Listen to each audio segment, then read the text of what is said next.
محترم ناظرین، السلام علیکم ورحمۃ اللہ وبرکاتہ۔ ایک مرتبہ پھر سے آپ کی خدمت میں حاضر ہیں ایک بڑی اہم مہمان کے ساتھ۔ آج ہمارے درمیان میں حضرت مولانا ابو دردہ معوض صاحب دامت برکاتہم موجود ہیں۔ انشاءاللہ ہم مولانا کے ساتھ قیمتی گفتگو کریں گے۔ مولانا ابو دردہ صاحب کا تعارف یہ ہے، ایک تو خاندانی تعارف ہے کہ مولانا بڑے خاندانی قسم کے آدمی ہیں، کہ مولانا کے جو والد ہیں حضرت مولانا حذیفہ صاحب ملک کی ایک معروف شخصیت ہیں۔ اسی طریقے سے مولانا اسامہ صاحب رحمۃ اللہ علیہ مولانا کے ماموں تھے۔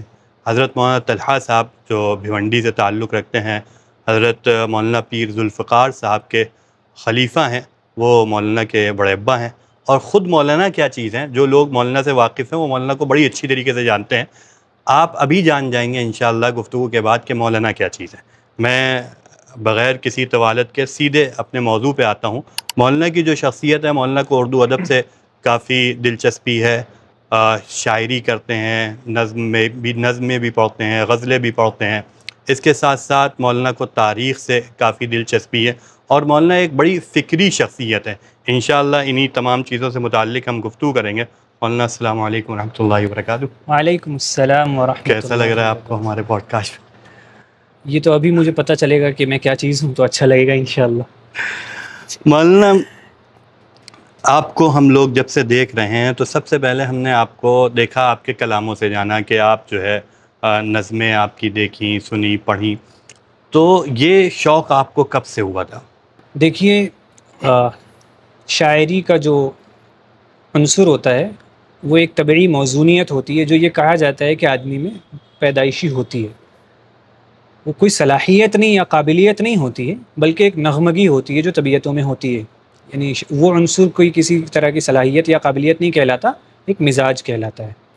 تو وہ طبعی موزونیت اس معنی میں بھی پیدا ہونے لگتی ہے بچپن میں، کہ بچپن میں انسان نظمیں بہت سنے، نشید، نظمیں، نعتیں وغیرہ، تو اس کو سن سن کے الفاظ کو ردم میں رکھنے کی صلاحیت کو ذہن قبول کرتا ہے۔ اور پھر کسی حد تک شاعری سے تعلق گھر میں نانا مرحوم جو تھے مولانا مبین الحق صاحب قاسمی رحمۃ اللہ علیہ، باقاعدہ شاعر تھے۔ ہماری جو پرنانی تھی اردو اور فارسی کی شاعرہ تھیں اچھی، اور بھی یعنی سبھی تقریباً ابھی جو میرے ہم عمر کزنس ہیں اس میں تو تقریباً سبھی شاعر ہیں۔ اچھا جی، آپ کے مولانا ہمارے مولوی حسین بھائی ہو گئے، اور مفتی فیصل صاحب، یہ سب شاعری کر لیتے ہیں، اچھی کرتے ہیں ماشاءاللہ، اور سب شاعری کا ذوق رکھتے ہیں۔ تو یہ خاندانی ماحول کی وجہ سے شاعری سے دلچسپی رہی۔ پھر اس دلچسپی کی نمو اس طرح ہوئی، نشو و نما اس طرح ہوئی کہ کم عمری میں ہی گھر میں کلیات اقبال وغیرہ رکھی تھی، وہ پڑھا، اور پھر رفتہ رفتہ خود شعر کہنے کا شوق پیدا ہوا، تو کچھ نہ کچھ موضوع کرنا شروع کر دیا۔ اور ہم لوگ جیسے کہ سنتے ہیں یہ بات کہ بھئی کچھ قواعد ہوتے ہیں، فاعل، فاعلات، یہ سب ہوتے ہیں، ان کو پڑھے گا پھر اس قاعدے کے مطابق ہوگا، لیکن آپ کہہ رہے ہیں یہ فطری چیز ہے۔ تو پہلے آپ نے قاعدے سیکھے تھے یا شعر کہنا سیکھا تھا؟ یہ بڑی اہم بات ہے۔ دیکھیے، شاعری جو ہے وہ ایک طرح کی موسیقی پہ چلتی ہے، ایک ردم پہ۔ یہ تو سچی بات یہ ہے کہ یہ جو تختی کے ارکان ہوتے ہیں، فاعل، فعول وغیرہ، یہ مجھے نہیں پتہ تھے، تب بھی میں شعر کسی حد تک موضوع کرنے لگا تھا۔ لیکن جیسے ہی مجھے رفتہ رفتہ پتہ چلنے شروع ہوئے تو میں نے دیکھا کہ معمولی حرف برابر کی غلطیاں مجھ سے ہوتی ہیں۔ تو پھر میں نے اس پہ استفادہ کیا۔ مولانا اسامہ صاحب سرسری ایک ہیں پڑوس کے، ان کی کتاب بھی ہے، اور وہ سوشل میڈیا پہ سکھایا بھی کرتے تھے۔ وہ اس معاملے میں میرے استاذ ہیں، میں نے ان سے سیکھا، سمجھا، اور کسی حد تک یہ اس بات کا ادراک ہوا کہ قواعد سیکھنا چاہیے اگر طبی موزونیت ہو تب بھی، کیونکہ کچھ نہ کچھ تو خلش رہ جاتی ہے۔ کسی طالب علم کو اگر سیکھنا ہو تو کیسے آغاز کرے؟ کسی طالب علم کو اگر شاعری سیکھنی ہو تو شاعری تو کوئی نہیں سکھا سکا کسی کو کبھی، کیونکہ پہلی بات تو یہ کہ شاعر کو خود یہ اطمینان نہیں ہوتا کہ میں اچھا شاعر ہوں یا نہیں۔ اوزان اگر سیکھنے ہوں جو فاعل، فعول آپ کہہ رہے ہیں، اس کے لیے بنیادی طور پہ پہلا کوئی چھوٹی کتاب چاہیے ہوتی ہے، آگے تفصیلات میں جانے کے بجائے۔ تو اس میں مولانا اسامہ سرسری صاحب کی شاعری سیکھیں، جس کا میں نے ذکر کیا، وہ بہت اچھی کتاب ہے، بہت مفید کتاب ہے۔ اس سے شروع کر میں نے اپنے کئی ساتھیوں کو مشورہ دیا، اس سے انہوں نے شروع کیا، اور باقاعدہ بہت موضوع شاعری وہ کرنے لگے۔ آپ کس عمر سے شعر کہہ رہے ہیں؟ 13-14 سال سمجھ لیجئے۔ 13-14 سال میں آپ کیا تھے، حافظ تھے؟ جی، حفظ قرآن مکمل ہوا علمہ تھا۔ شروع کر دی تھی؟ جی، عالم شروع ہونے کے بعد آپ پہلی نظم یا پرانی جو نظمیں ہیں ان میں کوئی نظم جو آپ کو لگتی ہو کہ یہ ایسی نظم ہے جس کو سنانا چاہیے، ہم یہ چاہتے ہیں کہ آپ ہمارے سامعین کو سنا دیں۔ جی دیکھیے، بالکل ابتدا کے دور کا تو مجھے یاد نہیں ہے، لیکن یہ غالباً 2017 کی نظم ہے، اور اس نظم کا پس منظر یہ ہے، چونکہ نظم کا عنوان ہے بہشت زیر پا، والدہ کے ماں کے موضوع پر ہے، تو یہ نظم میں نے اس ہاسپٹل میں کہی ہے جہاں کے آپریشن تھیٹر میں میری والدہ کا ہارٹ کا آپریشن ہو رہا تھا، اور میرے پاس اس وقت اتفاق سے کلیات اقبال تھی، اور میں اس خوش فہمی میں سمجھ لیجیے یا غلط فہمی میں تھا کہ میں اقبال کے طرز میں شعر کہہ سکتا ہوں، تو اس وقت کی یہ کوشش ہے۔ نظم کا عنوان ہے بہشت زیر پا۔ بہار باغ ارم تیری مسکراہٹ ہے، طلوع صبح کا پیغام تیری آہٹ ہے، زمیں پہ تو ہے نشانی خدا کی عظمت کی، تیری نگاہ ہے پہلی وحی محبت کی، تیری دعا ہے بظاہر نوائے پیکر خاک، مگر وہ چیر کے جاتی ہے پردے افلاک، عرب کے چشمہ رحمت کا زمزمہ ہے تو، صفا و مروہ میں سرگشتہ ہاجرہ ہے تو، نشان مریم پاکیزہ با صفا ہے تو، خدا کی قدرت کامل کا معجزہ ہے تو، تو ابتدا ہے زمانے کی انتہا ہے تو، نثار میں تیری عظمت پہ آمنہ ہے تو مشت خاک کا یوں مرتبہ بڑھاتی ہے، بہشت تیرے قدم چومنے کو آتی ہے۔ ماشاءاللہ۔ مولانا ہمارے یہاں جو اردو ادب کی محفلیں ہوتی ہیں ان میں عام طور پر یہ جانا جاتا ہے کہ اگر کسی کو شاعری کا ذوق پیدا کرنا ہے یا ادب کا ذوق پیدا کرنا ہے تو اس کے لیے مشاعرے وغیرہ کروا دو، اور مشاعرے میں لوگ شرکت کریں گے، ان کے اندر جذبات پیدا ہوں گے یہ چیزیں سیکھنے کی، تو کیا صرف ادب کے لیے مشاعرہ کافی ہے؟ دیکھیے، ادب سے دلچسپی ختم اگر کسی کی کرانی ہو تو اس کے لیے آج کے مشاعرے کافی ہیں۔ اچھا، ٹھیک ہے۔ باقی ایک بنیادی بات یہ ہے کہ شاعری کا ادب میں، چونکہ شاعری ادب کا ایک حصہ ہے، ایک جز ہے، شاعری کا کتنا رشتہ سماج سے ہے، عوام سے ہے، اس آدمی سے ہے جو گہری باتیں نہیں سننا چاہتا، نہیں پڑھنا چاہتا، یہ ایک پرانا سوال رہا ہے۔ نذیر اکبر آبادی وغیرہ نے یہ ٹرینڈ شروع کیا تھا اردو شاعری میں کہ انہوں نے وہ موضوعات جو براہ راست عام آدمی کی زندگی سے تعلق رکھتے ہیں، روٹی نامہ کے نام سے کتاب لکھی، اچھا، بڑی اچھی کتاب کہہ رہا ہوں، نظم لکھی، اور اسماعیل میرٹھی صاحب کی کتاب میں وہ جو نظم ہے بچپن میں ہم نے پڑھی ہوگی، جو سب ٹھاٹ پڑا رہ جائے گا جب لاد چرے گا بنجارا، اس طرح کی زبان میں وہ موضوعات جو عام انسان کی زندگی کو ڈائریکٹ مخاطب کرتے ہیں ان کو انہوں نے ذکر کیا۔ پھر وقت گزرنے کے ساتھ چونکہ ہم اردو زبان جس خطے کی زبان ہے، یہاں سیاسی حالات بہت طرح کے گزرے تو سیاسی شاعری بھی شروع ہوئی، بہت سے لوگوں نے انقلابی شاعری کی، تحریک آزادی میں تو بہت قومی شاعری اور تحریکی شاعری ہوئی، جو سیاسی تحریکیں اور اٹھیں، کمیونزم وغیرہ، انہوں نے بھی شاعری کو ایک ذریعہ بنایا، ذریعہ اظہار بنایا۔ مشاعرے جو ہوتے تھے وہ شاعری کو پیش کرنے کا ایک ذریعہ ہوتے تھے، اور وہ اپنی اصل صورت میں بہت جو صورت اب ہم دیکھ رہے ہیں یہ بہت بعد میں پیش آئے، جس میں عوام کو براہ راست مخاطب کیا جاتا ہو۔ مشاعروں کی اپنی ایک اہمیت ہے، جی، اس میں کلام کا معیار کم ہوتا چلا جانا، اس کے اپنے اسباب ہوتے ہیں، کوئی مشاعرہ سیاسی ہوتا ہے، کوئی مشاعرہ کسی کی اسپانسرشپ کے لیے ہوتا ہے، تو ان کی منتظمین کہہ لیجئے یا جو بھی کہہ لیجئے ان کا مطمح نظر ہی نہیں ہوتا، ادبی معیار تو نہیں ہوتا ہے۔ آج بھی جو ادبی معیار کو مطمح نظر بنا کے مشاعرہ کرائے وہ اچھا کراتا ہے۔ انور جلال پوری مرحوم ہو گئے، ان کی نظامت کے جو مشاعرے ہوتے تھے وہ اپنے آپ میں ایک شاہکار ہوتے تھے۔ باقی آپ کے انور جلال پوری کے تذکرے سے یاد آیا، راحت اندوری صاحب مثال کے طور پہ ان کو اسی نظر سے دیکھا جاتا تھا، مشاعروں میں بڑے مقبول تھے وہ، لیکن ادبی طبقہ یہ کہتا تھا کہ یہ کیا باتیں کرتے ہیں، یہ بکواس کرتے ہیں، بالکل ان کا شاعری ادب سے کوئی تعلق نہیں ہے۔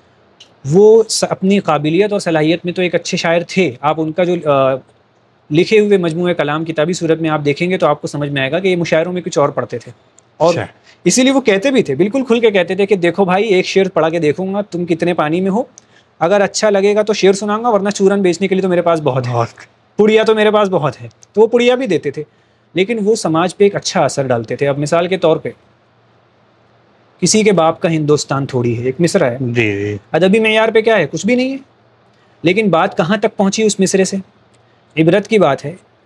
ایک ہی عرصے کے ایک ہی زمانے میں مولانا وحید الدین خان صاحب نے انتقال فرمایا اور راحت اندوری نے انتقال فرمایا کورونا کے زمانے میں۔ مولانا وحید الدین خان صاحب کے انتقال پہ RSS کے اکاؤنٹ سے خراج عقیدت پیش ہوا، اور راحت اندوری کے انتقال پہ RSS کے اکاؤنٹ سے تنقید ہوئی. تو سماج پہ کچھ تو اثر ڈالتا ہے مشاعرہ، اگر شاعر یہ فیصلہ کر لے کہ مجھے سماج پہ اثر ڈالنا ہے. جزاک اللہ مولانا. اب ہم آتے ہیں آپ کے اصل سوال پر کہ جو آپ کی زندگی کو ہم دیکھتے ہیں تو آپ جنگ آزادی سے متعلق یا اس سے پہلے جو مغلیہ حکومتیں ہیں ان سے متعلق آپ جو گفتگو کرتے ہیں ماشاءاللہ بڑی اچھی گفتگو ہوتی ہے. تو ہم یہ پوچھنا چاہیں گے آپ نے تاریخ کو اپنا موضوع کیوں بنایا؟ موضوع بنایا اس معنی میں کہ ہم جس ماحول میں ہمارا لڑکپن گزرا وہ سوالوں کا ماحول تھا. ملک بڑی تبدیلیوں سے گزر رہا تھا اور ہر نوجوان ذہن میں سوالوں کی ایک باڑھ آئی ہوئی تھی کہ ایسا ہے تو کیوں ہے. اور جس طرح انسان کی ذاتی زندگی میں میموری کی اہمیت ہوتی ہے، یادداشت کی اہمیت ہوتی ہے، اس طرح قوموں کی زندگی میں تاریخ کیا ہوتی ہے؟ قوموں کی اپنی یادداشت ہوتی ہے، میموری ہوتی ہے کہ ہم کہاں سے آ رہے ہیں، ہم کون ہیں، ہم کیا ہیں. ایک بات. دوسری بات، بہت سی چیزیں نوجوان ذہن میں اس طرح آتی ہیں کہ ہماری تاریخ میں ایسا ہوا تو کیوں ہوا، فلاں حادثہ واقعہ ہوا تو ہمارے لیے اس کی کیا اہمیت ہے، ہم اس سے کیوں جڑے رہے ہیں اب تک. اس طرح کے جو سوالات نوجوان ذہن کرتا ہے ان کے جواب تلاش کرنے کی کوشش جو کہ اب تک جاری ہے. ایسا نہیں ہے کہ جوابات مل گئے، وہ کوشش اب تک جاری ہے. تو بہت سی وادیوں سے گزرنا پڑتا ہے اس مقصد میں، اس میں سے ایک وادی تاریخ ہے. تو اسی لیے میں یہ نہیں کہہ سکتا کہ تاریخ میرا موضوع ہے یا میں تاریخ کو جانتا ہوں. میں سوالات کے جوابات ڈھونڈتا ہوں، وہ تاریخ میں ملے تو تاریخ میں، کسی آدمی سے بات کرتے ہوئے مل جائیں تو آدمی سے، سڑک پہ جاتے ہوئے کوئی منظر دیکھ کر کلک ہو جائے کہ اچھا یہ بات اس طرح ہے، انسان اس طرح سوچتا ہے، تو وہاں چاہے نفسیات میں مل جائے، چاہے تاریخ میں مل جائے، چاہے فقہ میں مل جائے، اپنے ذہن میں ایک کشمکش اور ایک تجسس جو رہتا ہے اس کا جواب ڈھونڈنے کے لیے تاریخ کی طرف بھی دلچسپی پیدا ہوئی. اچھا، اس میں جو ہم لوگ جیسے کوئی بھی تاریخ پڑھتے ہیں، پتہ چلے ایک صفحے کی تاریخ پڑھ رہے ہیں، ایک صفحہ پڑھا اس میں جو ہے 10 نام آ گئے ہیں، شخصیات کے 10 علاقوں کے نام آ گئے. جی. تو یہ چیزیں ذہن میں کیسے محفوظ رہتی ہیں؟ یعنی ان کو یاد رکھنا، یاد کیسے کیا؟ ہر بات، یعنی ایک اول تو یہ کہ ہم کوئی اگر تاریخ پڑھ رہے ہیں تو ضروری تو نہیں ہے کہ ہم نے اس میں جو کچھ بھی پڑھا سب یاد رہے. سوال جو یہ تاریخ پڑھنے کا صحیح میتھڈ ہے یا نہیں مجھے نہیں پتہ، یہ مورخ بتائے گا. میری اپنی دلچسپی کیا ہے، سوال پہلے پیدا ہوتا ہے میرے ذہن میں جواب ڈھونڈنے جاتا ہوں. تو اب میرے ذہن میں ایک سوال ہے کہ فلاں معاملے میں کون شخصیت مؤثر تھیں، کون مؤثر تھا، کس نے کیا، کب کیا. سوال پہلے کریٹ ہو گیا. اب جب میں تاریخ کی کتاب کھولوں گا اس میں جب وہ نام ملے گا تو وہ چونکہ میں نے کتاب کے صفحے میں اس کو نہیں دیکھا بلکہ ذہن میں ایک ریسیور پہلے سے موجود تھا، وہ جا کے اس میں فٹ ہو گیا. جی جی ہے نا. تو اب وہ یاد رہے گا. یادداشت کے سلسلے میں یہ. باقی اگر باقاعدہ مطالعہ ہی یعنی تاریخ کو بحیثیت موضوع بنا کے جو لوگ یاد کرتے ہیں تو وہ بھائی یاد ہی کرتے ہیں، ٹرکس بھی آزماتے ہیں بہت سے لوگ تو کس طرح یاد رکھا جائے، اور کچھ لوگ کثرت اشتغال اور شغف کی وجہ سے انہیں یاد ہو جاتا ہے. آج کل جو ہماری موجودہ سیاست ہے ہم دیکھتے ہیں وہ بہت حد تک تاریخ پر ٹکی ہوئی ہے. جی. ہر ایک اپنی بات کہہ رہا ہے، کوئی سب کے لیے. جیسے ایک ہم ڈیبیٹ سن رہے تھے، اس میں کہا کون کہتا ہے مردے کام نہیں آتے، دیکھو بابر آج تک کام دے رہا ہے. جی. تو اب ایسا ہے کہ کوئی کچھ کہہ رہا ہے، کوئی کچھ کہہ رہا ہے، تو متضاد جو آراء ہوتی ہیں اس میں ہم صحیح غلط کے فیصلے کس طرح سے کریں؟ جی دیکھیے، تاریخ کے سلسلے میں آراء کا متضاد ہونا لازمی ہے. جی. کیوں؟ کیونکہ تاریخ کے لکھے جانے کا جو پروسیس ہوتا ہے وہ بہت زیادہ اسکروٹینٹی سے، یعنی اسکروٹینی جسے کہ آپ کیا کہیں گے، چھان پھٹک سے گزر پانا اس وقت جس وقت وہ لکھا جا رہا ہے یہ مشکل ہوتا ہے. تاریخ کسی تناظر میں لکھی جاتی ہے، لکھنے والے کو خود یہ نہیں پتہ ہوتا ہے کہ یہ بات آگے جا کے تاریخ کی کتاب بنے گی. کبھی ایسا ہوتا ہے ایک شخص بادشاہ سلامت کی سوانح لکھ رہا ہے، بلکہ انتقال کے بعد سوانح لکھ رہا ہے یا حیات میں لکھ رہا ہے، جو بھی وہ یہ سمجھ رہا ہے کہ یہ کتاب لکھ لوں گا، بادشاہ سلامت وظیفہ دے دیں گے، ہو گیا. اس کو یہ نہیں پتا کہ آگے جا کے یہی ریفرنس بنے گی. اور یعنی تو اس لیے تاریخ کے بارے میں یہ خیال رکھنا ہے کہ اس میں کوئی حتمی بات کی جا سکتی ہے وہ تو تقریباً ناممکن ہے. البتہ تاریخ کے سلسلے میں اگر کسی ٹھیک راستے تک پہنچنا ہے تو اس کی پہلی شرط یہ ہوگی کہ کسی ٹھیک نتیجے تک پہنچنا ہے تو اس کی پہلی شرط یہ ہوگی کہ نتیجے تک پہنچنے کا شوق کم کرنا ہوگا. اگر آپ میں یہ خواہش ہے، جلدی ہے، تمنا ہے کہ نتیجے تک پہنچ جائیں تو پھر غلط ہی نتیجے تک پہنچیں گے. جتنا وقت دے سکتے ہیں، نتیجہ یا رائے جس پہاڑ کی چوٹی ہے اس پہاڑ کا پہلا قدم ہے 10,000 صفحے کا مطالعہ، جو کہ میں نے بھی نہیں کیا، میں دعویٰ نہیں. تو اب آدمی مطالعہ کرے ہر طرف کے لوگوں کو، پھر زیادہ سے زیادہ کوشش کرے مصادر اصلیہ کی طرف جانے کو، عام سے عام موضوع میں بھی یہ تو عام طور پہ فقہی موضوعات میں کہا ہی جاتا ہے. عام سے عام موضوع میں بھی کوشش کیجیے اصلی مصدر کی طرف جائیں. کسی نے حوالہ دے دیا ہے، حوالہ دیکھیں اس کتاب میں ہے بھی یا نہیں، اور اگر ہے تو سیاق و سباق اس حوالہ دینے والے کے استدلال کی تائید کرتا ہے یا نہیں، یہ سرماری آپ کریں. اس کے بعد آپ کو کم از کم اتنا شعور تو ہو جائے گا کہ جو تاریخ سے غلط استدلال کر رہا ہے وہ آپ کو دھوکہ نہیں دے پائے گا. آپ کسی صحیح استدلال پہ پہنچ کر کوئی صحیح نتیجہ دے دیں گے، اس کی تو گارنٹی نہیں دی جا سکتی، لیکن غلط آدمی آپ کو دھوکہ نہیں دے پائے گا انشاءاللہ. ہمارے یہاں جو طلبہ ہیں وہ تاریخ بھی پڑھنا چاہتے ہیں، لیکن تاریخ پڑھنے میں جو جیسے تاریخ کی کتابیں ہوتی ہیں ان میں وہی مغزماری ہوتی ہے، نام آ رہے ہیں. اس کے برعکس جو ہے بہت سے لوگ جو ناولیں لکھتے ہیں اور ناول میں ایک تاریخ پیش کرتے ہیں، جیسے سلطان صلاح الدین ایوبی کی داستان ایمان فروشوں کی، اور اس سے پہلے نیر بہتا رہا، حضرت خالد ابن ولید پر ٹوٹ گئی تلوار. یہ جب ناولیں پڑھتے ہیں تو ناولوں کو ہم کس حد تک تاریخ کا ماخذ مان سکتے ہیں؟ جو لوگ ناول لکھتے ہیں تاریخی موضوعات پر، ان کی نیت شاید یہ ہوتی ہے کہ نوجوان تاریخ تو پڑھے گا نہیں یا پڑھ پائے گا نہیں. ایک تو تاریخ کا تحقیقی پہلو ہے، تنقیدی پہلو ہے، علمی مباحث کا پہلو ہے، اور ایک تاریخ سے جذباتی رشتہ جوڑنے کا معاملہ ہے. جیسے میں نے عرض کیا، تاریخ قوموں کی کلیکٹیو میموری کا نام ہے، اجتماعی یادداشت. تو کسی بچے کو یہ یاد دلاتے رہنا کہ تمہارے دادا کون تھے، تمہارے والد صاحب کون تھے. کوئی بچہ تو وہ ہوگا جو اس بات کو تیار ہوگا کہ دادا کی پوری سوانح پڑھ لے. کوئی بچہ وہ ہوگا جو اس بات کو تیار نہیں ہوگا، کھیلنے کودنے والا ہوگا، لیکن اسے بھی تو پتہ ہونا چاہیے نا میرے دادا کون تھے. تو اب اس کو آپ کو ایک قصہ سنا دیں گے، بھائی تمہارے دادا جو ہیں فلاں چیز بڑی اچھی کھانے کی چیز لاتے تھے، یا فلاں کھیل بڑا اچھا کھیلتے تھے. ایک مثال دے رہا ہوں میں. اس طرح قوموں کی اجتماعی یادداشت کو اپنے بڑوں سے جوڑنے کے لیے کچھ لوگوں نے یہ طریقہ اختیار کیا کہ چلو جس طرح وہ سن رہے ہیں اس طرح سناؤ. تو اب جب مقصد یہ ہے تو تاریخ کا ماخذ تو نہیں بن سکتی وہ، لیکن قوم کو اپنی یادداشت سے جوڑنے کا ایک ذریعہ لوگ بناتے ہیں. لیکن اس میں ایک بات اور عرض کر دوں، وہ چیزیں جو ہوتی ہیں وہ یادداشت ایسی یادداشت بنا کر دیتی ہیں جو بہت صحیح رہنمائی عام طور پہ نہیں کرتی ہے. وہ بہت کم عمر لڑکپن کی حد تک کے لیے تو ٹھیک ہوتی ہیں وہ چیزیں، لیکن اگر آگے چل کر اسی کو مان لیا جائے، معتبر ماخذ مان لیا جائے، تو پھر وہ بہت نقصان دہ ثابت ہوتی ہیں. جو مغلیہ حکومت ہے، آپ نے اس کا مطالعہ کیا ہوگا، آج کے دور میں مغلیہ حکومت کو ایسے پیش کیا جاتا ہے یہ ایک ظالم اور گویا کہ آتنکوادی ٹائپ کے لوگ تھے. تو مغلیہ حکومت کا جو دور رہا ہے اس میں سلطنت کا، اور سلطنت سے ہٹ کر بھی جو مسلمان تھے اور اس وقت کے جو ہندو تھے، ان کے آپسی تعلقات کیسے تھے؟ کیا ایک ہندو کو ہندو ہونے کی بنیاد پر دیکھا جاتا تھا، یا اس وجہ سے کہ اس سے ہمارا مفاد کیا ہے، یہ ہمارا بھائی ہے، ہم اس کو کیا فائدہ پہنچا سکتے ہیں، اس حیثیت سے دیکھا جاتا تھا؟ دیکھیے سیدھی سی بات یہ ہے کہ حکومت مغلیہ ہو یا پورا مسلم دور حکومت ہو، خاص طور پہ مغلیہ حکومت کو یہ امتیاز ہے کہ ان کے یہاں عہدوں میں آپ کسی بھی اگر ایک ڈپارٹمنٹ کو دیکھیں، آج کی زبان میں اگر آپ کہیں ایک شعبہ، یہ حکومت چل رہی ہے اس کا یہ شعبہ ہے، کوئی پورا ایک ایسا ڈپارٹمنٹ مل جائے جس میں غیر مسلم نہیں ہے، یہ مشکل ہے، شاید ہی کوئی ملے آپ کو. ٹھیک ہے، عوام الناس میں مسلمانوں اور غیر مسلموں کے رشتے کیا تھے؟ تو دیکھیے خاص طور پہ مغلیہ حکومت کو آپ کہہ لیں یا بالعموم مسلم دور حکومت کہہ رہے ہیں، یہ وہ دور ہے جب یہ وہ صدیاں ہیں جب لوگ بڑی تعداد میں غیر مسلم جو ہیں وہ اسلام کے دائرے میں آئے ہیں. جی ٹھیک ہے. اور بعض لوگ یہ کہتے ہیں، ایک عجیب سی بات کرتے ہیں کہ آج جتنے مسلمان ہیں اس میں سے 90% کے پوروج ہندو ہیں، ہے نا؟ تو یہ خود اس بات کا اعتراف ہے.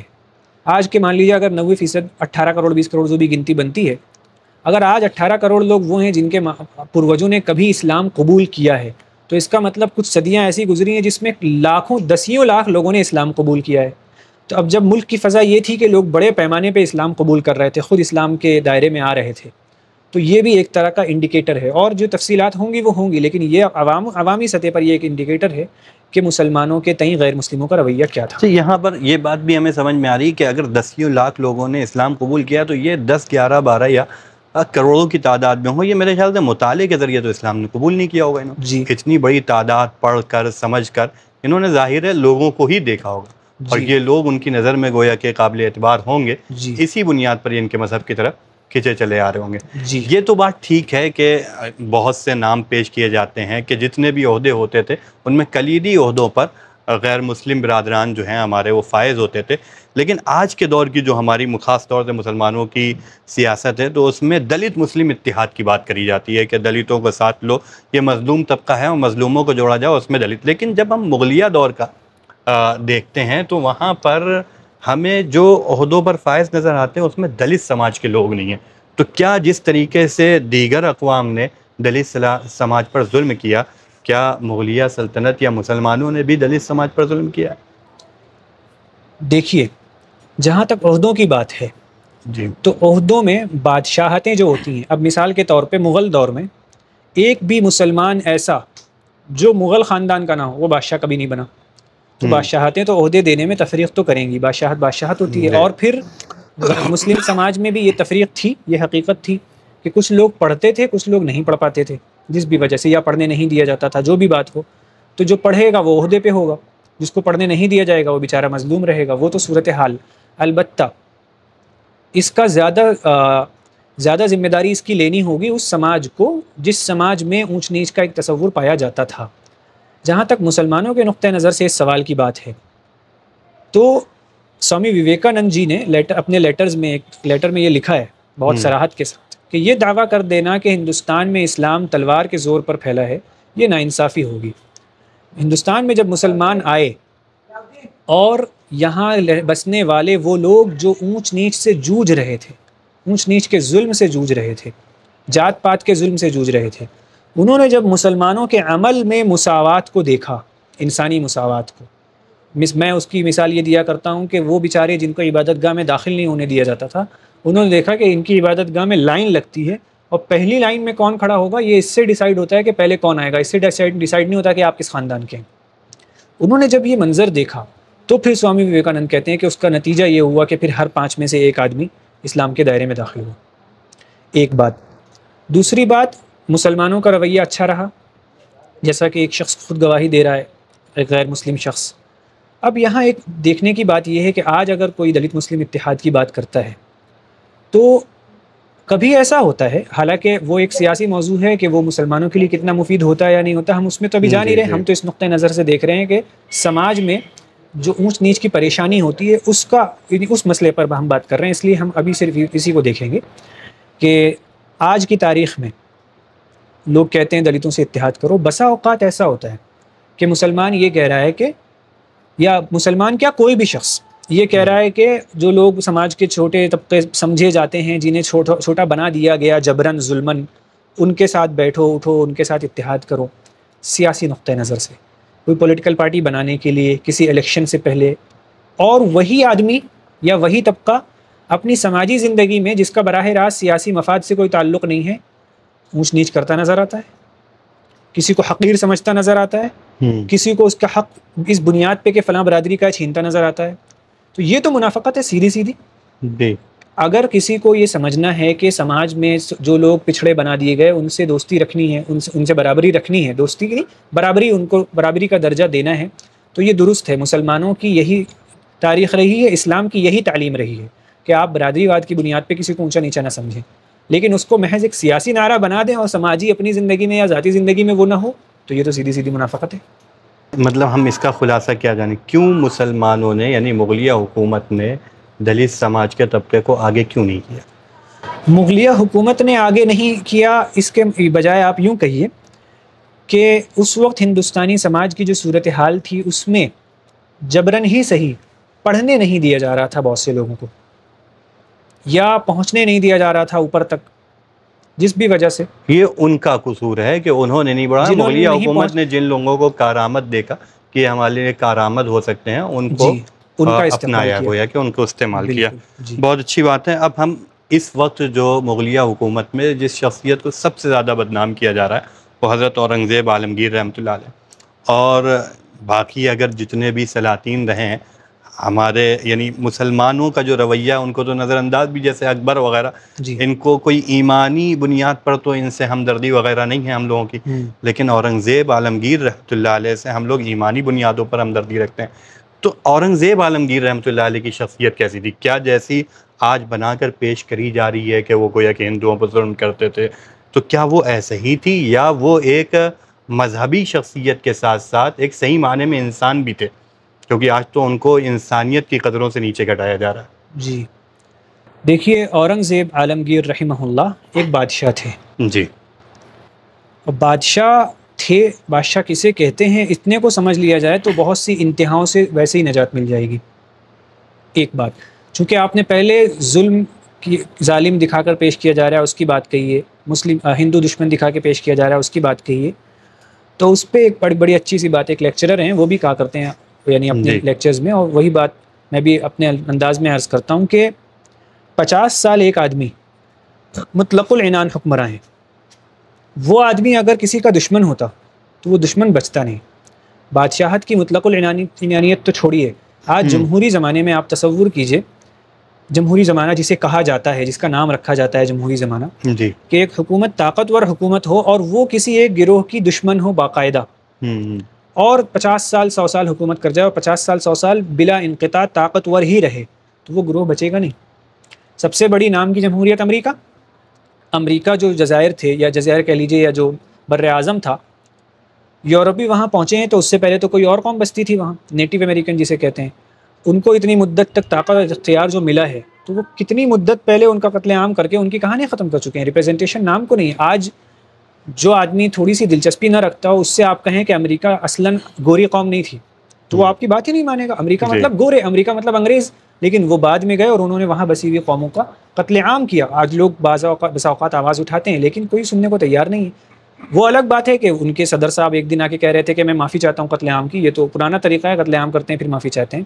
تو اگر اورنگزیب عالمگیر رحمہ اللہ 50 سال حکومت کر رہے ہوتے، اور جس قوت کے ساتھ انہوں نے حکومت کی ہے اس قوت کے ساتھ، اور پھر وہ یہ سمجھتے ہوتے کہ یہ قوم، اس مذہب کے ماننے والے، انہیں جینے کا حق نہیں ہے، انہیں عہدوں پر ہونے کا حق نہیں ہے، تو ایسا جو اب ہم جس زمینی سچائی کو دیکھتے ہیں، یہ زمینی سچائی اس بات کی تائید نہیں کرتی کہ اورنگزیب اس ذہنیت کے تھے. ہماری آنکھوں کے سامنے ہے. یا پھر وہ اسلام لاتا ہے یا مار دیا جاتا. جی یہی دو صورتیں ہوتی ہیں. لیکن آج بھی یعنی بڑی تعداد میں مسلمانوں سے ڈبل بلکہ 3 گنا زیادہ تقریباً جی غیر مسلم ہیں. تو ظاہر ہے اگر وہ لوگ قتل عام کر رہے ہوتے تو یہ صورتحال نہ ہوتی. مورخین تو وہ فرمان پیش کرتے ہیں، بسا اوقات مندروں میں وہ فرمان رکھے ہوئے ہیں جو اورنگزیب عالمگیر رحمہ اللہ کے فرمان پر مندر کو یا تو مدد ملی ہے یا تعاون ملا ہے. اس کو بہت لوگ نہیں ذکر کرنا چاہتے، چھپانا چاہتے ہیں، اپنی مرضی کی تاریخ ذکر کرنا چاہتے ہیں. تو ٹھیک ہے، آپ نے کہا ہم کو بادشاہ کو ایک بادشاہ کی حیثیت سے دیکھنا چاہیے، لیکن ظاہر ہے اورنگزیب عالمگیر رحمۃ اللہ علیہ صرف بادشاہ نہیں تھے، وہ ایک عالم دین تھے، جی وہ ایک صوفی بزرگ تھے. جی تو ایک بادشاہ ہوتا تو چل جاتا کہ بھائی اپنے باپ کو قید کروا دیا، بھائیوں کو قتل کروا دیا، لیکن ایک عالم دین کی حیثیت سے جب ہم اورنگزیب کی یہ شخصیت دیکھتے ہیں کہ وہ باپ کو قید کروا دے رہے ہیں، بھائیوں کو قتل کروا دے رہے ہیں، تو اس کو کہاں تک کہ جائز کہا جا سکتا ہے؟ جائز تو مشکل اصطلاح ہے، ہم اس میں نہیں جائیں گے ابھی. سیدھی سی بات یہ ہے کہ اورنگزیب عالمگیر رحمہ اللہ نے دیکھا کہ ابا جان جو ہیں وہ فلاں بھائی کو بادشاہ بنانا چاہ رہے ہیں، مجھے نہیں بنانا چاہ رہے. انہیں محسوس ہوا ایسا، انہوں نے پہلے ابا جان کو بند کر دیا. پھر جو بھائی تھے جتنے، انہوں نے لشکر کشی کی، وہ لشکر لے کر آئے، اورنگزیب رحمہ اللہ سے لڑے اور مارے گئے. اگر اورنگزیب رحمہ اللہ ان کو مارنے میں کامیاب نہ ہوتے تو وہ ان کو مارتے اور بادشاہ بنتے. تو یہ بادشاہت کی کیا کہیں گے، مفاسد کہہ لیجئے، یا اس کی تاریکیوں میں سے ایک تاریکی ہے کہ وہ اسی طرح چلتی ہے بادشاہت. کہیں بھی آپ دیکھ لیں بادشاہتیں اسی طرح چلتی ہیں کہ لوگ جب معاملہ بگڑتا ہے، اورنگزیب سے پہلے مغل دور میں کوئی معاملہ اس طرح بگڑا نہیں، لیکن جب معاملہ بگڑتا ہے تو پھر وہ یہیں پہنچتا ہے. تو اس لیے یہ ملحوظ رکھنا ضروری ہے. جیسے میں نے ابھی یہ عرض کیا کہ بھائی اگر ظالم سمجھتے ہو تو ظالم تو زمینی سچائی تو یہ تائید کرتی نہیں کہ ظالم ہے. اسی طرح بعض اپنے دوستوں سے میں یہ عرض کرتا ہوں کہ بھائی آپ جب چیزوں کو بڑے پیمانے پہ دیکھتے ہیں، بڑے منظر نامے میں، تو میں آپ کی زبان سے ملوکیت اور موروثیت کی تردید میں پوری تقریریں سن لیتا ہوں. پھر جب آپ پہنچتے ہیں مغل بادشاہت کے زمانے میں اورنگزیب رحمہ اللہ پر، تو ایسا لگتا ہے کہ آپ ملوکیت اور موروثیت کو کچھ برا نہیں سمجھتے، بلکہ بادشاہت کے اس میتھڈ سے آیا ہوا ایک حکمراں یعنی اورنگزیب عالمگیر رحمہ اللہ، ان کو آپ تنقید سے بالاتر سمجھتے ہیں. تو یہ ایک انتہا ہے. اسی لیے اگر ہم یہ سمجھ لیں کہ ایک آدمی جو ہے وہ بادشاہت کے جو پیمانے ہوا کرتے تھے اس زمانے میں، چاہے ہم اسے اچھا کہیں یا برا کہیں، اس پیمانے پہ چل رہا، اور برا ہی کہیں گے، قتل و غارت گری کو کون اچھا کہے گا. جی. لیکن لڑائی کی صورت ہے. عام طور پہ کہا جاتا ہے اورنگزیب نے بھائیوں کو قتل کیا. بھائیوں کو قتل کیا کے بجائے کہنا چاہیے کہ لڑائی ہوئی، بھائی مارے گئے. بھائی نہ مارے جاتے تو اورنگزیب مارے جاتے. اورنگزیب مار دیا. سیدھی سی بات ہے.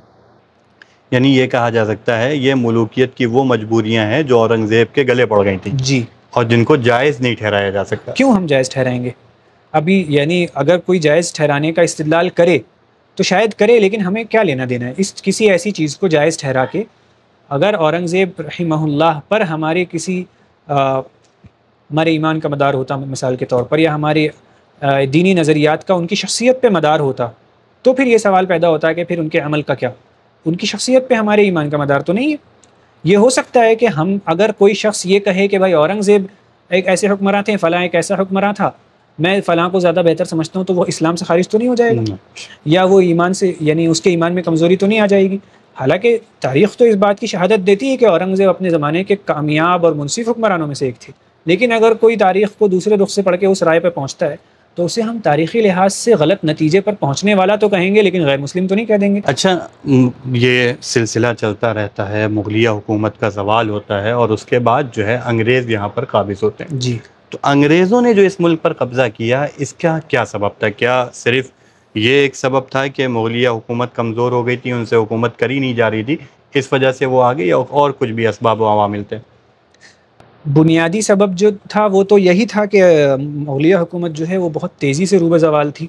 شاہ ولی اللہ رحمۃ اللہ علیہ نے تو بہت، اور ان کے خانوادے نے بہت جو تنقیدیں لکھی ہیں وہ دراصل مغلیہ حکومت کے اسی طرز طریقے پہ لکھی ہیں جس کو وہ دیکھ رہے تھے کہ یہ زوال کو ہی پہنچے گا معاملہ، ٹھیک ہے۔ اس کے علاوہ انگریز کہہ سکتے ہیں کہ کامیاب ہوا کہہ لیجیے، یا غاصب کیسے بننے میں کامیاب ہو گیا؟ ایک تو یہ کہ یورپ تیزی سے صنعتی ترقی کر رہا تھا اسی زمانے میں، تو انگریز کو صنعت میں بھی اور اسلحے میں بھی ایک برتری مل رہی تھی، یہ بھی ایک سبب شمار کر سکتے ہیں آپ۔ اور پھر عام طور کم ایسا ہوتا ہے، خاص طور پہ جو لشکر کش قومیں ہوتی ہیں، فوج لے کر حملہ کرنے والے قومیں ہوتی ہیں، ان کی طبیعتوں میں ایک نخوت ہوتی ہے، وہ عام طور پر اس بات کو زیادہ ترجیح دیتی ہیں کہ ہم سینہ بسینہ لڑیں، یا تو سینے پہ مار کھائیں یا سینے پہ ماریں اور پھر اس سے فتح ہو، یعنی اس کی ان کے یہاں ایک ترجیح ہوتی ہے، ایک نفسیات ہوتی ہے فاتح کی۔ انگریز اس نفسیات کے نہیں تھے، وہ گھٹیا نفسیات کے لوگ تھے، ان کا یہ، اور اس طرح کے لوگ اور بھی ہوئے لیکن انگریز خاص طور پہ ان کا یہ ہونا تھا کہ بھائی سینہ بسینہ لڑ کے ہم کو طاقت ملے، اقتدار ملے، اور پھر اس اقتدار کے واسطے سے پیسہ ملے، یا کسی کو دھوکہ دے کے ملے۔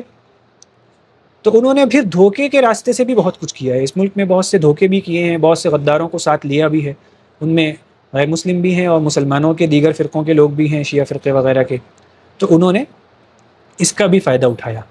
مولانا، ہم دیکھتے ہیں یہاں پر جب انگریز پوری طرح سے قابض ہو گیا، بلکہ قابض ہونے سے پہلے جو انگریز کے مقابلے پر آئے اس میں مسلمان گویا کہ لیڈ کر رہا تھا، جیسے نواب سراج الدولہ ہیں، ٹیپو سلطان ہیں، یا اس کے علاوہ بھی جو مسلح جنگ ہوئی 1857 میں، اس میں حاجی امداد اللہ مہاجر مکی، مولانا قاسم نانوتوی رحمۃ اللہ علیہ، یہ لوگ ایک قائد کی حیثیت رکھتے تھے۔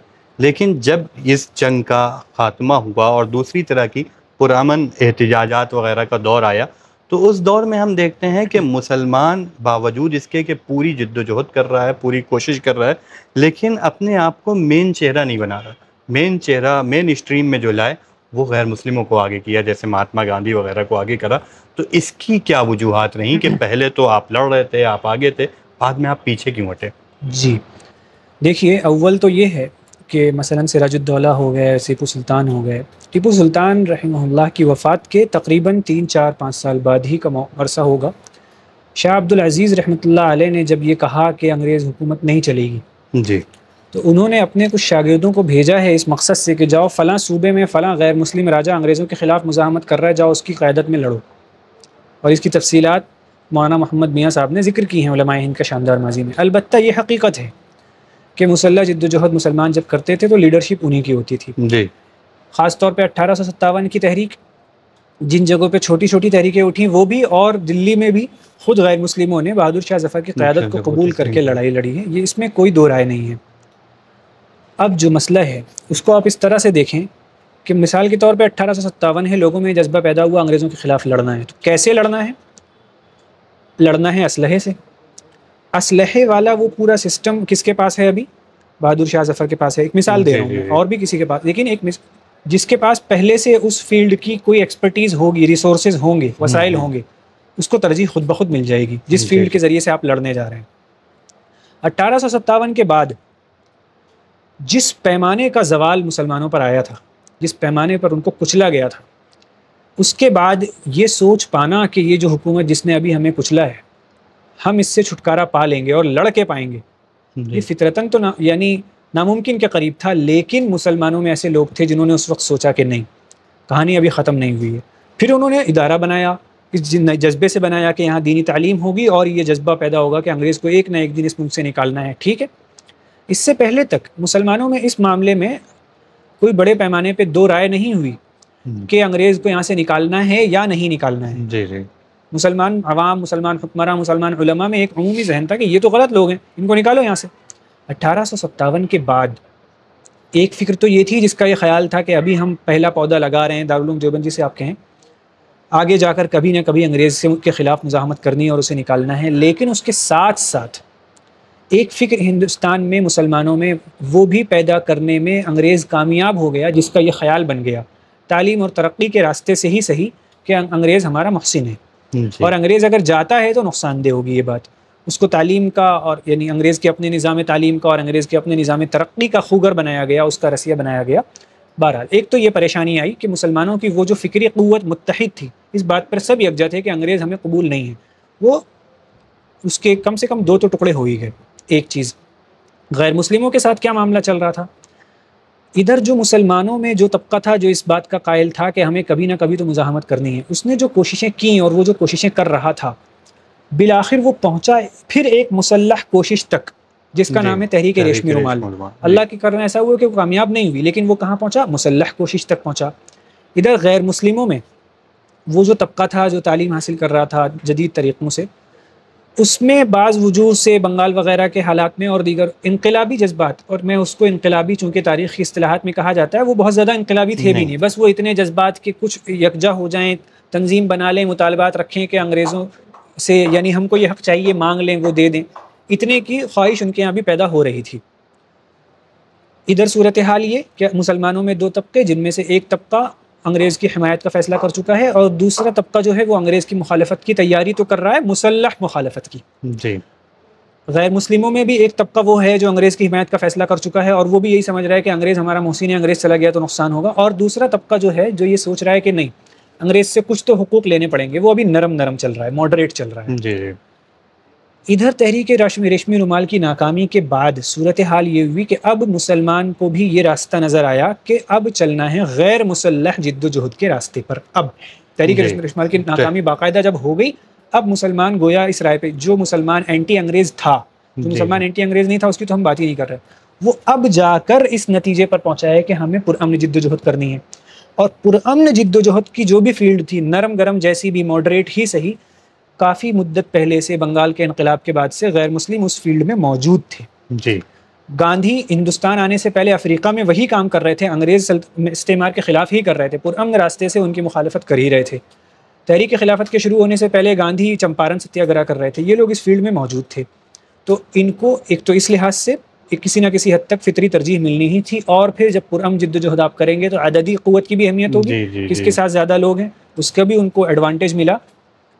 لیکن پھر میں بار بار عرض کر دوں، وہ لوگ ماڈریٹ تھے، اس بات کے قائل تھے کہ کسی قدر آزادی لے لی جائے، کسی قدر آزادی داخلی ہی صحیح. اب جب ان کے ساتھ ملے ہم اور مہاتما گاندھی لیڈر بنے اور تحریک چلی، پھر اس تحریک کو بھی اس لائن پہ لانا کہ نہیں، آدھی ادھوری آزادی نہیں دا، پرامن راستہ ہے، لیکن پھر بھی پرامن راستے سے بھی لیں گے تو کامل آزادی، ڈومینین اسٹیٹس نہیں لیں گے، اس راہ پر لانا پھر مسلمانوں کا کارنامہ، کسی اور کا کوئی کردار نہیں ہے اس معاملے میں. پہلی آواز انفرادی حیثیت سے مولانا حسرت موہانی کی اور جماعت کی حیثیت سے جمعیت علماء ہند کی، اور پھر اس پہ اڑ گئے اور اس کا قائل کرایا، اور اس حد تک قائل کرایا کہ خود انڈین نیشنل کانگریس نے ایک موقع پر یہ نرمی دکھائی تھی 1929 میں اس معاملے میں کہ وہ ڈومینین اسٹیٹس پہ راضی ہو جائیں گے، تو جمعیت نے ان کو پریشرائز کیا تھا. اور بھی چیزیں تھیں لیکن جمعیت نے خاص طور پہ اس پہ بھی پریشرائز کیا تھا. تو پھر وہ ان لوگوں نے اس سے رجوع کیا تھا، اور پھر وہ جو پورن سوراج دیوس کہلاتا ہے 30 جنوری 1930 کا، جب کانگریس نے فیصلہ کیا تھا کہ ہمیں کامل آزادی چاہیے، وہ جمعیت کے فورس کرنے کے بعد ہوا تھا. اور جب یہ تذکرہ آتا ہے کہ مسلمانوں نے غیروں کی قیادت قبول کی، تو وہ کس درجے میں قبول کی وہ بھی ذکر کر دوں.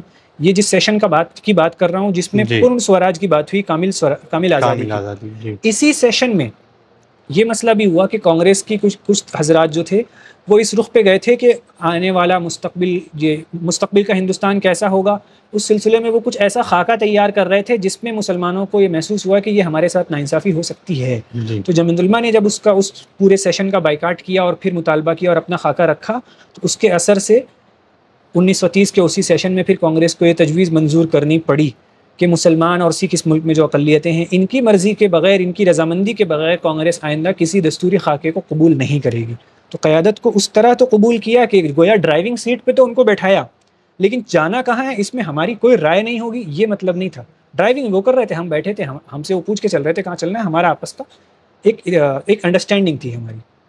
آپ نے ایک بات کہی کہ انگریز نے مسلمانوں میں ایک طبقے کو اور غیر مسلموں کے بھی ایک طبقے کو یہ باور کرا دیا کہ ہم گویا کہ تمہارے لیے رحمت ہیں، اگر ہم نہیں رہیں گے تو تمہارے حالات بہت بدتر ہو جائیں گے۔ تو جس طبقے کو یہ باور کرایا تھا اور اس نے یہ آواز بھی اٹھائی تھی کہ ان کے خلاف جدوجہد نہیں ہونی چاہیے، آج کے جو ہمارے حالات ہیں، خاص طور سے اس وقت جو بھاجپا کی حکومت میں جو ہمارے حالات ہیں، کہ اس دور میں تو ہم احتجاج کرتے تھے، انگریز کے دور میں بھی، اور پوری طرح سے ان سے آزادی کا مطالبہ بھی کر رہے تھے، لیکن آج کے دور میں اگر احتجاج ہو رہے ہیں یا کچھ بھی ہے، ہم اینٹی بھاجپا بن رہے ہیں، اور اگر اس میں کئی مسلمان کا نام ہے تو ظاہر ہے وہ نب جا رہا ہے، اس کی زندگی برباد ہو جا رہی ہے۔ تو کیا وہ لوگ، ان لوگوں کا نظریہ ٹھیک تھا جو یہ کہہ رہے تھے انگریز ہمارے لیے ٹھیک ہیں؟ آج کے حالات کے اعتبار سے کیا یہ کہا جا سکتا ہے ان لوگوں کا نظریہ درست تھا؟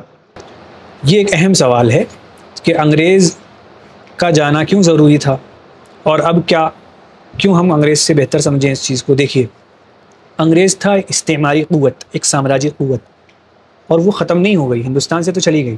دوسری جنگ عظیم میں وہ فاتح گروپ میں تھا، اس کی بنیاد پہ وہ اقوام متحدہ میں بگ فائیو میں گیا، جن کے فیصلوں پہ دنیا چلتی ہے ابھی، تو گویا ابھی بھی وہ کسی نہ کسی درجے میں اس استعمار میں چل رہا ہے۔ استعمار کے کئی تسلسل ابھی باقی ہیں۔ ہندوستان سے تو ہم کہتے ہیں استعمار ختم ہو گیا، استعمار کا ایک تسلسل ہے۔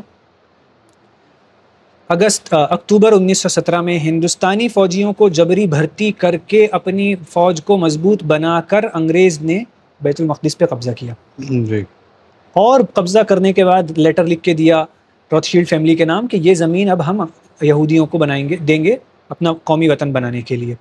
تو اس کے بعد جو اس استعمار کا، یعنی کیا کہیں گے، استعمار کا پیدا کردہ ملک پیدا ہوا، وہ آپ دیکھیے استعمار کا تسلسل کسے کہتے ہیں۔ پہلی بات یہ ایک مشکل بات ہے، اور یہاں موازنہ مقصود نہیں ہے، مگر سامراج اور استعمار کسے کہتے ہیں اسے سمجھنا ضروری ہے۔ اللہ کا ہم پہ فضل ہے کہ ہم اپنی، یعنی آج کی ہزار مشکلات ہیں جن سے انشاءاللہ ہم کو نپٹنا ہے، مگر ہم نے اپنی زندگیوں میں سامراج نہیں دیکھا ہے۔ سامراج کا تسلسل اگر ایک نمونہ دیکھنا ہے، سامراج کا یعنی پیدا کیا ہوا جو مرض ہے امت مسلمہ کے جسم پر اور دنیا کے جسم پر جو ناسور ہے، اس کو دیکھیے۔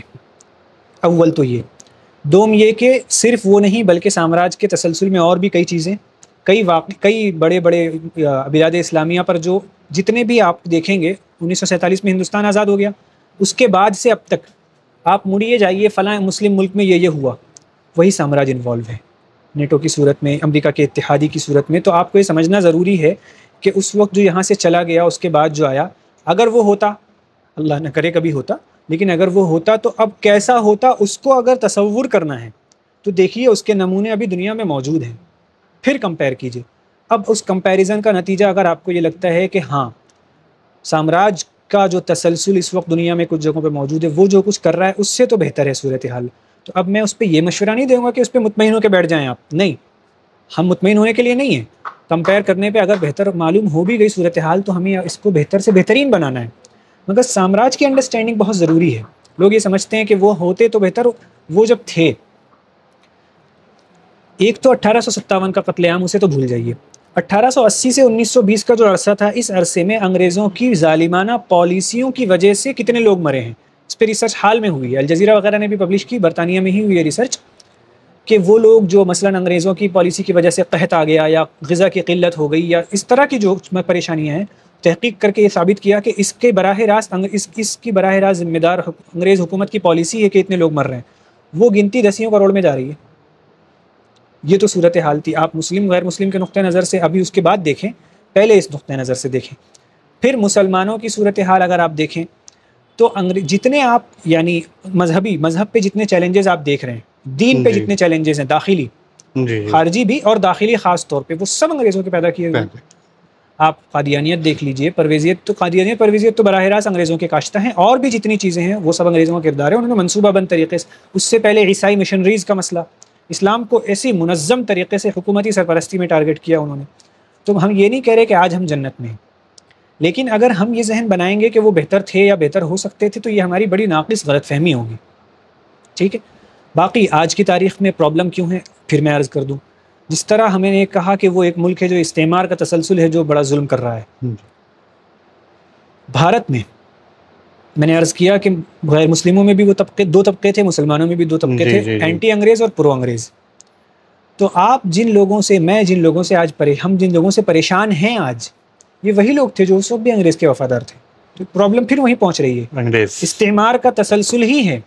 جنہوں نے کسی طرح سے اقتدار حاصل کر لیا تو وہ مصیبت بن رہے ہیں. وہ ان کے اور آج بھی ان کی قوت کا مرکز اس ملک میں ایک مدت تک استعمار مخالف رہا ہے. آزاد ہونے کے بعد اسرائیل کو تسلیم نہیں کیا تھا اور مغربی بلاک اور مشرقی بلاک کا ہمیشہ ساتھ دیتا تھا، فلسطین کے ساتھ کھل کے کھڑا ہوتا تھا. بعد میں جب کچھ لوگوں کے ہاتھ میں اقتدار آیا تو انہوں نے پہلا کام تو یہی کیا نا کہ ملک کو موڑا اس رخ پہ کہ ملک استعمار حامی ملک بن جائے. تو پریشانیاں ہیں لیکن اس کی جڑ دراصل وہی ہے. یہ ہمارے لیے عذاب اس لیے بن رہے ہیں کیونکہ یہ انگریز کی اولاد ہے. تو سوچیے انگریز کیا ہوگا پھر. جزاک اللہ مولانا. بس ایک آخری سوال ہے کہ جمعیت علماء نے آزادی سے پہلے جد و جہد کری اور آزادی کے بعد بھی جد و جہد کری اور مسلمانوں کے تحفظ اور بقا کے لیے لڑ رہی ہے اور اللہ تعالیٰ آئندہ بھی لڑنے کی توفیق عطا فرمائے. ہم دیکھتے ہیں کہ اس وقت ایک عرصے تک کے کانگریس یہاں پر حکومت کرتی رہی اور جمعیت علماء کانگریس کے شانہ بشانہ ہر مسئلے پر کھڑی رہتی تھی. لیکن آج کل کے جو ہم حالات دیکھ رہے ہیں اس میں یہ دیکھ رہے ہیں کانگریس آج کے دور میں بھی ملک کے دستور کی حفاظت کے لیے جد و جہد کر رہی ہے، لیکن جو مسلمانوں کی لیڈرشپ ہے وہ ان کے شانہ بشانہ نظر نہیں آ رہی. اس کی کیا وجہ ہے؟ دیکھیے، اول تو یہ ہے کہ وہ جس طرح کے بیک گراؤنڈ سے آ کر اب وہ جد و جہد کر رہے ہیں،